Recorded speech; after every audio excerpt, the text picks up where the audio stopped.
అయ్యా కుక్క లెక్క పనిచేస్తున్నా, ఆవులు కూడా కళ్ళకు చూపిస్తలేదు. ఒక ₹10 తీసి కళ్ళకు చూపించి డబ్బాలు పడేరా, చూసుకో. గది కాదయ్యా జీతం. జీతమా? ఏంటి ఉన్నట్టుండి జీతం? అమ్మకేమో ఒంట్లో బాలే, సరే. చెల్లెలేమో వయసుకు వచ్చే, నాయనమ్మేమో సీరియస్గా ఉండే. ఓహో, నీకు అత్తమ్మ ఎవరు లేరా? ఉంది కదా, అత్త కడుపుతూ ఉన్నది. ఉంటారా? అదేంటోరా, నా దగ్గర చేరిన వెంటనే చెల్లెలు పెద్ద మనిషి అవుతుంది, అమ్మకేమో ఒంటో సరిగ్గా ఉండదు, అత్తేమో ప్రెగ్నెంట్ అవుతుంది. మిగిలినప్పుడు బాగానే ఉంటారు. ఇప్పుడు నీకు అర్జెంటుగా జీతం కావాలా? అవు కదా. నిజంగా? నిజంగా. రాయ్, ఓ 10,000 ఇవ్వరా.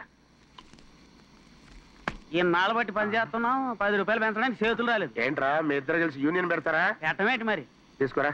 మీ కాల్ముక్త చెట్టు, మీరు చల్లగా ఉండాలి. ఇదిగోరా. ఏంట్రా చూస్తున్నావు? టెలిఫోన్ బిల్లు 3,500 కట్టాలి. ఇది కిరాణా కొట్టు బాకీ.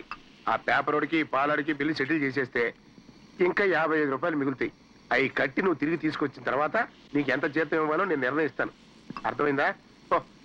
రాయ్, మంచి పాట పెట్టరా. నలుగురు ఆ పాట వినైనా కొట్టుకు రావాలి కదా.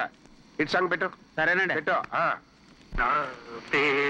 ఏంట్రా ఇంకా లెక్క పెడుతున్నావు? ఆడికి పోయినాక తక్కువే. Very good. మంచి పాట, మస్తు టచింగ్ ఉన్నది కాదా? మరి నేను పోతా. రాయ్, ఎక్కడికైనా వెళ్ళేటప్పుడు వెళ్ళొస్తాను అని చెప్పాలరా. అది కాదయ్యా, నేను పోతా. అలాగా? అవునే. సరిపో. నీ పేరు బికారి. ఏంట్రా ఇది?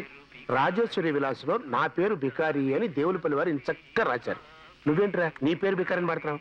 నేను ఇప్పుడు వాడింది కరెక్టేనయ్యా. సరే, మీరన్నది కూడా కరెక్టేనయ్యా. అలాగా? అవునయ్యా. సరిపో.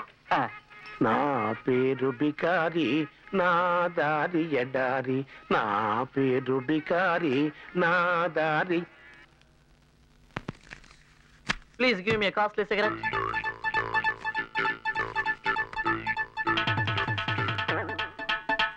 ఇందాక. వాట్?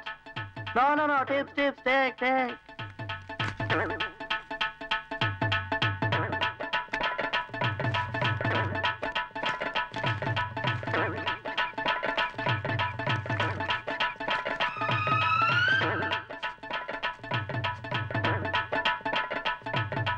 రే యుగ పురుషుడా, నీ లవ్ సీన్లన్నీ హనుమంత్ గాని ముందు మొత్తం పటాసి.